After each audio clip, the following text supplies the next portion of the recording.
महात्मा का प्रचार शुरू किया 2003 में। सन 2003 में ये ज्ञान एक इंटरनेशनल चैनल, आस्था चैनल है, उस पर फरवरी में प्रारंभ हुआ। ये 6-7 महीने चला। उसके दौरान इनके शिष्यों ने जब वो साधना चैनल पर देखा, इनकी पोल खुल गई सारे संतों और पंथों की, इन्होंने हाहुल्ला मचा के और वो हमारा प्रोग्राम बंद करवा दिया और लोगों में कहने लगे वो झूठा है, कपटी है, पाखंडी है, गुंडा है, ऐसे गुंडागर्दी करता है, आश्रम में ऐसा होता है। उनका उद्देश्य ये था कि इस रामपाल को इतना बदनाम कर दें कि लोग इसके नाम से भी नफरत करें और कोई भी शिष्य वहां व्यक्ति ना जावे, कहीं तुम्हारे इस अज्ञान की पोल जनता तक न खुल जावे। उस उद्देश्य से लेकर के इन्होंने इस दास का विरोध शुरू किया। अब वो मुझे बदनाम करने में तो सफल हो गए, लेकिन सत्य को मिटा नहीं सकते। अब जैसे कंचन सोने के ऊपर गोबर डाल दे, टट्टी घेर दे और कह दे तो बहुत बुंडा है, निकम्मा है, एक ये किसी काम का नहीं है। लेकिन जिसको सोने की पहचान है उसको पता है उस कीचड़, उस टट्टी के डाल देने से, बिस्टा डाल देने से सोने की वैल्यू कम नहीं हो सकती। जय कंचन बिस्टा पड़े घटे नेता का मोल। अब जिसको सोने का पता है ना, टट्टी कहते उस पर जहर घेर रखा, जब वह ठाकर धो मांझ कर पछली जेब में देख डालकर डांग ठोक देगा, देखे भी को ना कि देखो छीन ले। तो ऐसे ही इस दास से जो परिचित हो चुकी है पुण्यात्मा, एक भी टस से मस नहीं हुई इतनी बकवाद सुनकर। नहीं तो घर के भी मुंह फेर ले, घर वाले भी मुंह फेर ले, इतनी बूंदी बकवाद। और समाचार पत्रों में, मीडिया में, हे भगवान, हे परमात्मा, आखिर आ गई इस कलयुग की। कोई भी सच्ची कहीं इंसान नहीं इस पृथ्वी पर, केवल मेरे भक्तों के अतिरिक्त जिन्होंने जो मुझे पहचान चुके हैं। इसलिए यही कारण है कि जो मीडिया को ज्ञान हम एक नंबर का अच्छी आत्मा मानता था ये दास, नो कहा करते भाई ये बात के समाचार पत्रों में आ गई है तो सही पावेगी, सच्ची होगी। अब हमें पता लग गया है कि समाचार पत्र सच्ची लिखना जानते ही नहीं। हाँ, उनकी लिख सकते हैं जिनका दबाव है इनके ऊपर, राजनेताओं की या पैसे के पुजारी हैं ये लोग, जहां इनके अच्छे पेपर बिकते सके बिक जाए, उनका कुछ भी लिख सकते हैं। तो पुण्यात्माओं, ये भगवान से बड़े नहीं है, ना राजा है ना कोई अन्य व्यक्ति है जो वैसे काज कितना ही अपना मुंह फुलाए फिरा रहे। समय आने पर देखना इनकी क्या दुर्गति होगी। आने वाला वो समय दूर नहीं है। ऐसा जुल्म फैल गया जनता में, भाई ने भाई देख कर राजी नहीं, प्राण भाई का प्यार नहानी, पैसा पैसा नजर आता है, या बकवादें आती हैं, डीजे, शराब पीना, सरेआम बहन बेटियों के साथ बदतमीजियां होनी। ये समाज बना दिया इन नकली संतों ने। अब इसको सुधारना है, इस तत्व ज्ञान से सुधरेगा, 100% सुधरेगा, क्यों सब दुखी हो चुके। अब एक से एक बढ़िया टेलीविजन बना लिए, दिन रात गाने फैक्स ये के बोलना एफएम के, और टेलीविजन इसमें मोबाइल छोटा सा, इसमें पूरी फिल्म 3-3, 4-4, 10-10 घंटे की बकवाद भर के, और सब देख देख कर छक लिए। क्योंकि ये आत्मा की खुराक नहीं और मन की सेटिस्फेक्शन हो ही नहीं सकती, चाहे कितना कि मैं बना ले। आप एक गाना बढ़िया सा चलता है कोई फिल्म में, एक बार तो सब के मुंह पर वही होता है, और हफ्ते पीछे वो कहीं चले तो भी अच्छा ना लगता। तो इस प्रकार एक समय ऐसा आएगा, इन बकवाद सब छक लेंगे, और किसी के कैंसर, किसी के ब्रेन ट्यूमर, किसी के फेफड़े गल गए, किसी के अधर्म मारेगा, किसी को मेंटल हो जाएगा, टेंशन। तो ये सारे की ब्रह्मटी होगी। जब ये भौतिकवाद के परेशान किए हुए फिर आध्यात्मिकवाद को ग्रहण करते हैं, फिर ये सीधे पूछड़ होंगे इनके। जब आएंगे भगवान भी बजेंगे, ब्रह्मटी करवा लेंगे, तो फिर ये समाज सुधरेगा। इस ज्ञान को सुनेंगे। इस आध्यात्मिक, इस तत्व ज्ञान के बिना और कोई भी ज्ञान ऐसा नहीं है जो पृथ्वी पर शांति पैदा कर सके या माया से मन हटा सके। और साथ में परमेश्वर पावर हमारे साथ होगी, तब ये मन टिकेगा।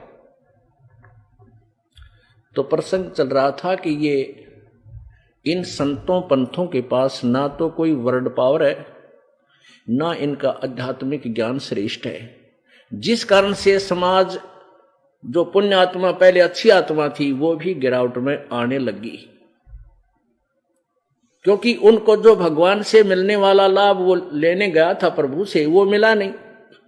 फिर कोई तो मिलावट करने लग गया, कोई दूध में पानी गिर गया सेठ बनने लग गया, कोई और तरीके से, कोई रिश्वत लेकर, कोई कुछ करके, कोई कुछ करके, कोई 2 नंबर के धंधे करके सेठ बनना चाहता, कभी नहीं बन सकता। अब जो चोरी ठगी या मिलावट रिश्वत आदि डाके मार के जो धनी बनना चाहता है वो परमात्मा के विधान से अपरिचित है। मासा घटे न तिल बधे विध ना लिखे जो लेख, परमात्मा के द्वारा लिखा गया प्रारब्ध उसमें कोई भी परिवर्तन नहीं कर सकता। ना श्री ब्रह्मा जी, ना श्री विष्णु जी, ना श्री शिव जी, ना परब्रह्म, ना परब्रह्म, केवल पूर्ण ब्रह्म कर सकता है। वो परम अक्षर ब्रह्म कर सकता है जो कंप्लीट गॉड है, जो पूर्ण परमात्मा है। तो जब जो प्रारब्ध आपका लिख दिया उसमें कोई परिवर्तन नहीं हो सकता। कब तक? जब तक आप परम अक्षर ब्रह्म की भक्ति और परम संत से लेकर नहीं करोगे, गुरु बनाकर नहीं करोगे। और हम दुखी हो जाते हैं तो सुख प्राप्ति के लिए, कष्ट निवारण के लिए संत परमात्मा की तलाश में संत के पास जाते हैं, और वो संत जो विधि बताता हम करते भी हैं, फिर भी राहत नहीं मिलती। तो संत क्या कह देता है कि बेटा ये तो तेरा प्रारब्ध है, ये तो तुझे भोगना ही पड़ेगा। जब उसके सारे जंतर मंत्र फेल हो जाते हैं फिर वो इन शब्दों पर आ जाता है और कहता है देख भाई, भगवान श्री राम ने बाली को मारा था, सुग्रीव के भाई को, त्रेता युग में विष्णु अवतार थे श्री रामचंद्र जी, और द्वापर युग में उसने फिर श्री कृष्ण रूप में आकर के श्री विष्णु जी ने वो बदला देना पड़ा, अपने प्रारब्ध का क्रम भोगना पड़ा, और एक पारधी ने भगवान श्री कृष्ण के पैर में तीर मारकर उनकी हत्या की, बदला दिया। फिर हम वहां संतुष्ट हो जाते क्योंकि हमें ज्ञान था ही नहीं।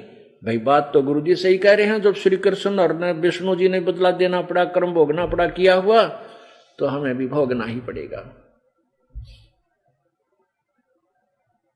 अब पुण्य आत्माओं, फिर भगवान की आवश्यकता क्या रहेगी? जब हमें जिसे हमारे कर्म में फूटे फाटे उनमें दुख ठाना है तो भगवान की क्या आवश्यकता रहेगी? अब हम मकान क्यों बनाते हैं, झोपड़ी क्यों डालते हैं? किस लिए डालते हैं? कि आने वाली प्राकृतिक आपदाएं से बचावे। अब जब तक वो झोपड़ी हमारे पास नहीं है तो ओले पड़ेंगे, वो भी सिर में लागे, बूंद वर्षा आएगी वो भी सारे कपड़े बेदेर साफ सब कुछ कंडम कर दे, आंधी आगी सो सब उठा पुटा के इधर फेंक फेंक कचाती रहे, सर्दी व सतावे गर्मी भी सतावे, यानी सब कुछ ऊपर ही गिर रहा है। तो वो बचाव के लिए वो हमने जो साधन बनाया है वो उनसे बचाता है। तो ऐसे ही परमात्मा की ओट, पूर्ण ब्रह्म की जो ओट है, वो जो हमारी मदद करता है, वो कर्म के जो प्रारब्ध के जो आपदाएं हैं उनसे ऐसे बचाता है जैसे मकान झोपड़ी बचाती है। और जिनके पास जो स्वयं ही बांग पिए पड़े हैं और दूसरा ने भी ये घूटी दे दे, ले तो ये हो सकता नहीं। अब नशा है तब तो कहीं पड़ा रहे, लेकिन उतने पे अच्छा तो फिर सारा पता लगेगा, सब कुछ नुकसान भी हो चुका होगा। तो ऐसे ही हम अज्ञान रूपी भांग के नशे में अज्ञानी संतों के पास जाकर उनसे वही भांग लेकर पी लेते हैं, वही अज्ञान में हम अटके रहते हैं।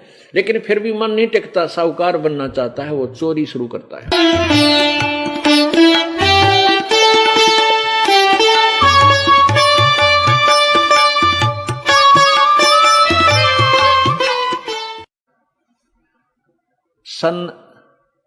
वैसे तो अंडरग्राउंड तो सन 1994 से चल रहा था इनके जड़ निकालन में।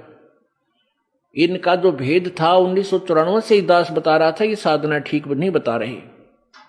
लेकिन सन 1999 में क्रोथा के अंदर आश्रम बनाया भक्तों ने, इस दास ने वहां परमात्मा का प्रचार शुरू किया। 2003 में, सन 2003 में ये ज्ञान एक इंटरनेशनल चैनल, आस्था चैनल है, उस पर फरवरी में प्रारंभ हुआ।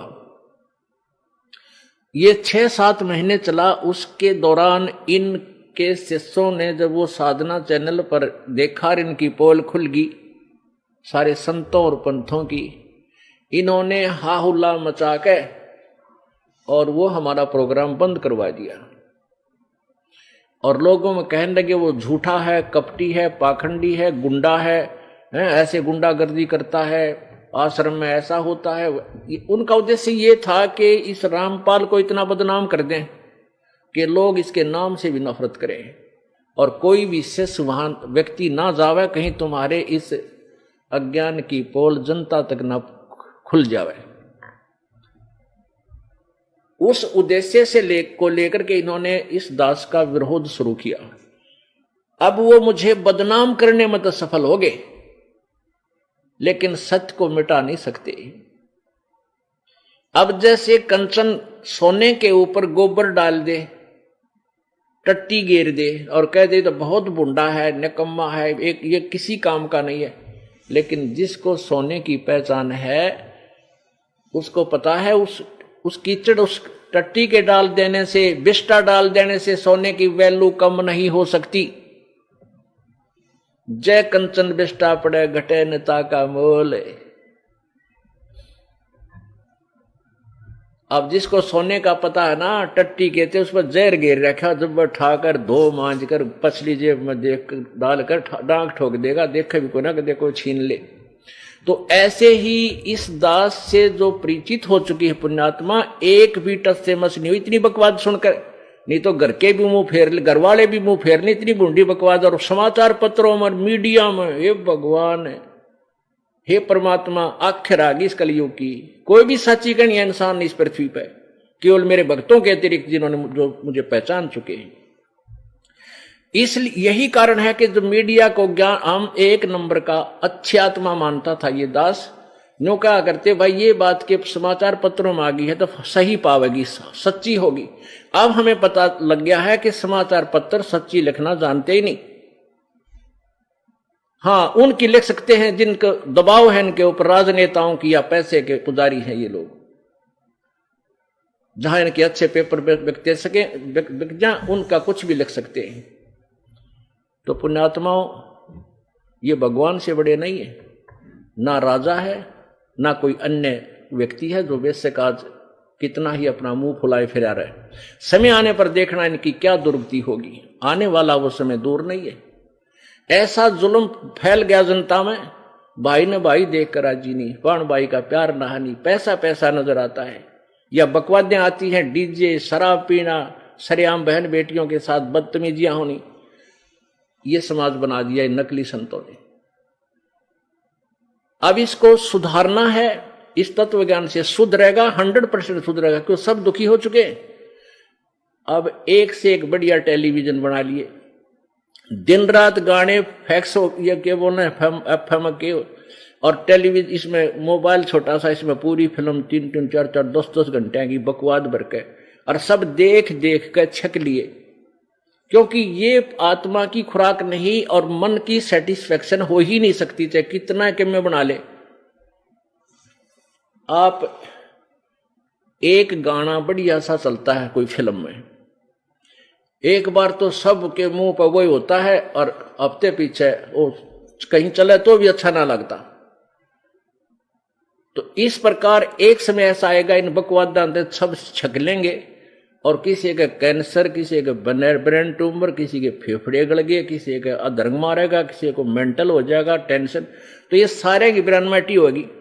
जब ये भौतिकवाद के परेशान किए हुए फिर आध्यात्मिकवाद को ग्रहण करते हैं, फिर ये सीधे पूछड़ होंगे इनके। जब आएंगे भगवान भी बजेंगे, ब्रह्मटी करवा लेंगे, तो फिर ये समाज सुधरेगा। इस ज्ञान को सुनेंगे।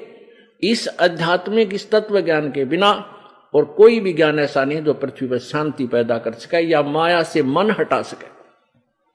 और साथ में परमेश्वर पावर हमारे साथ होगी, तब ये मन टिकेगा।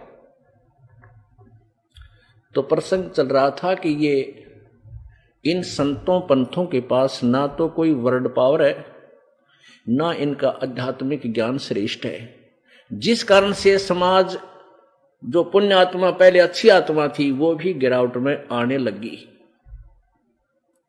क्योंकि उनको जो भगवान से मिलने वाला लाभ वो लेने गया था प्रभु से वो मिला नहीं। फिर कोई तो मिलावट करने लग गया, कोई दूध में पानी गिर